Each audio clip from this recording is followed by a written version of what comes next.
Hello friends, welcome back to our channel Rising Gold. तो यहाँ पर इस वीडियो में हम डिस्कस करने वाले हैं ट्रेडिंग वे।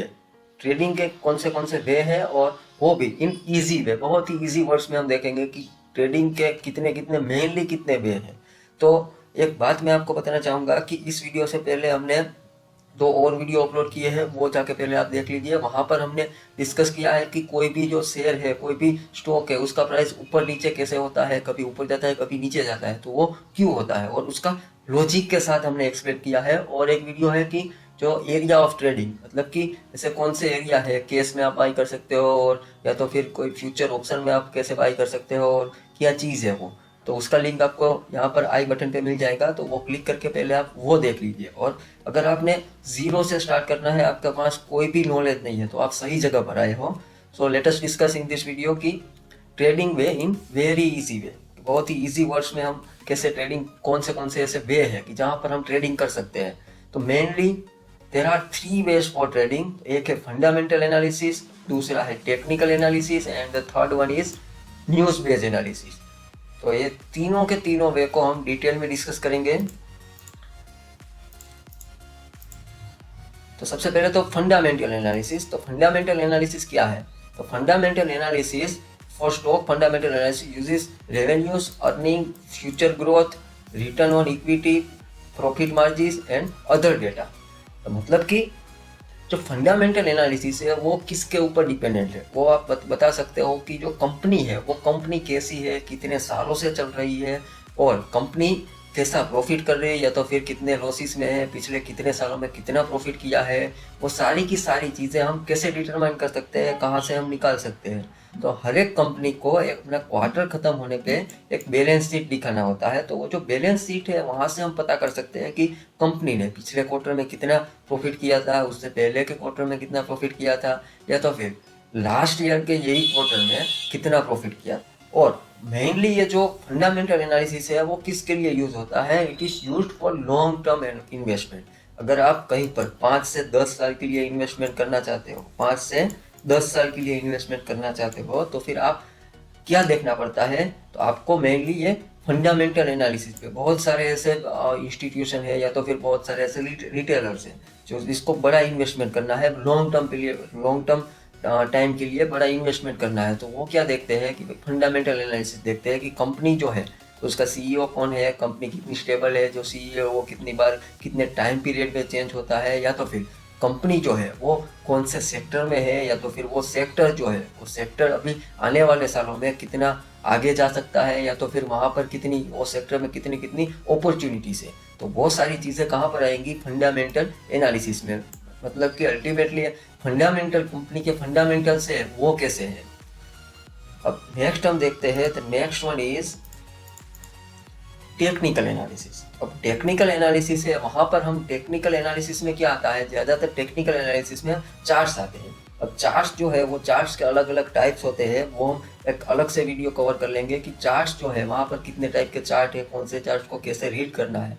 और मोस्टली जो चार्ट्स रीड किया जाता है दैट इज दिस, यहाँ पर जो एक दिया है that is the candlestick chart. तो ये जो कैंडलस्टिक चार्ट है वो बहुत सारे जनरली मेनली बहुत ही ये यूज होता है कैंडलस्टिक चार्ट।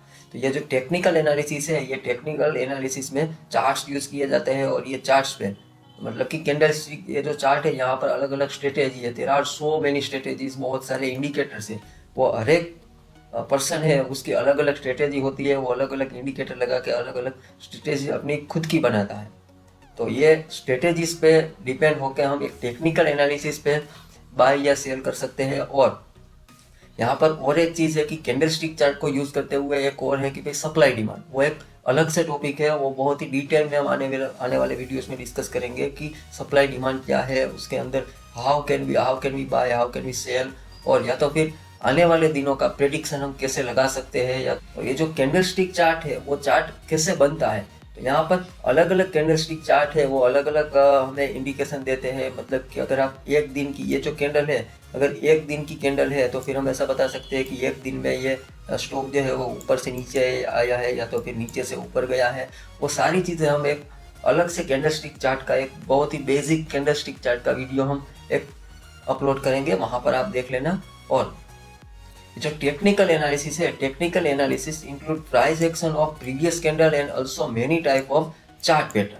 ठीक है, तो अलग अलग टाइप के चार्ट पैटर्न, जैसे कि हमने अभी डिस्कस किया कि कैंडल स्टिक चार्ट है वो एक जो प्राइस एक्शन है वो एक बहुत सारे चार्ट्स आते हैं। एक तो कैंडल स्टिक चार्ट आता है या तो फिर हेकेने से आता है। There are so many charts. तो जो लॉन्ग टर्म ये जो टेक्निकल एनालिसिस है वो आप लॉन्गर टाइम पीरियड के लिए भी यूज़ कर सकते हो और शॉर्ट टर्म के लिए भी यूज़ कर सकते हो। शॉर्ट टर्म मतलब कि अगर आपको इंट्राडे करना है तो उसके लिए भी यूज़ कर सकते हो, स्विंग ट्रेड लेना है तो उसके लिए भी यूज़ कर सकते हो, या तो फिर बहुत ही लॉन्ग टाइम पीरियड के लिए आपको इन्वेस्टमेंट करना है तो फिर भी आप टेक्निकल एनालिसिस यूज़ कर सकते हो। मतलब कि टेक्निकल एनालिसिस पे बेस आप कुछ भी है ना आप अपना एक व्यू निकाल सकते हो। And the third one is news based analysis. मतलब कि न्यूज़ बेस्ड कोई भी जो कंपनी है, न्यूज़ बेस्ड मतलब कि वहाँ पर कोई एक कंपनी का इवेंट आ रहा है। अब मान लो कि कोई कंपनी जो है वो डिविडेंड दे रही है, या तो फिर कंपनी का CEO जो है वो चेंज हो रहा है, या तो फिर कंपनी जो है कंपनी ने कोई एक अलग से कुछ डील की है, या तो फिर कंपनी को कोई टेंडर पास हुआ है, कंपनी को कोई बड़ी डील हुई है, या तो फिर गवर्नमेंट की तरफ से कंपनी को कुछ एक कंपनी का जो कोई भी सेक्टर है गवर्नमेंट की तरफ से वहाँ पर कुछ हेल्प हो रही है, और ऐसे बहुत सारी है। तो फिर कंपनी ने कोई बैलेंस शीट निकाली है। तो यहाँ पर जो न्यूज़ है उसका अलग अलग इम्पैक्ट होता है। कोई न्यूज़ है उसका अच्छा इम्पैक्ट होता है तो जो कंपनी का जो कोई भी शेयर है उसका प्राइस अप जाता है, और अगर वहाँ पर कोई बैड न्यूज़ आई है कंपनी के लिए तो उसका प्राइस डाउन जाता है। तो ये न्यूज़ बेस के लिए आप ऐसे लॉन्ग टर्म या तो फिर ऐसे शॉर्ट टर्म के लिए, लॉन्ग टर्म के लिए तो आप कर ही नहीं सकते हो एनालिसिस, और लॉन्ग टर्म के लिए तो आप इन्वेस्टमेंट कर ही नहीं सकते हो। अगर आपको शॉर्ट टर्म या तो फिर कोई ऐसा 1 दिन के लिए 2 दिन के लिए ऐसा कोई आपको ट्रेड लेना है तो आप न्यूज़ बेस कर सकते हो। और मेनली जो रिटेलर्स है वो रिटेलर्स यहाँ पर न्यूज़ बेस्ड ट्रेडिंग में ही फंस जाते हैं। बहुत बार ऐसा होता है कि कोई जो कंपनी है उसने अपनी बैलेंस शीट निकाली, उसका कोई रिजल्ट आया है, तो रिजल्ट बेड आया, लेकिन फिर भी जो कंपनी है उसकी प्राइस अप जाती है या तो फिर वहीं के वहीं स्टेबल रह जाती है, डाउन नहीं जाती है। ठीक है, तो ये न्यूज़ बेस है तो वो ज़्यादातर हमें न्यूज़ बेस्ड ट्रेडिंग है वो मैं आपको ऐसा प्रीफर करूंगा, मैं पर्सनली ये प्रीफर करता हूँ कि न्यूज़ बेस्ड ट्रेडिंग है वो अवॉइड करनी है। अगर किसी स्टॉक में न्यूज़ आती है तो जनरली हमें ऐसा करना है कि वो स्टॉक को अवॉइड करना है, या तो फिर वो न्यूज़ पे हमें नहीं जाना है। अगर हाँ आपको पता है कि उसके फंडामेंटल ये है, आपने फंडामेंटल एनालिसिस किया है 5 से 10 साल के लिए, तो फिर फंडामेंटल उसके अच्छे हैं तो फिर न्यूज़ बेस जैसे हमें वहाँ पर कुछ भी अपनी पोजीशन स्क्वेयर ऑफ नहीं करनी है, मतलब कि पोजीशन से एग्जिट नहीं करना है। हाँ, अगर आप 1-2 दिन के लिए कर सकते हो, आप चाहो तो वहाँ पर 1-2 दिन के लिए ट्रेड ले सकते हो, लेकिन हो सके वहाँ तक आपको न्यूज़ बेस्ड ट्रेडिंग अवॉइड ही करनी है।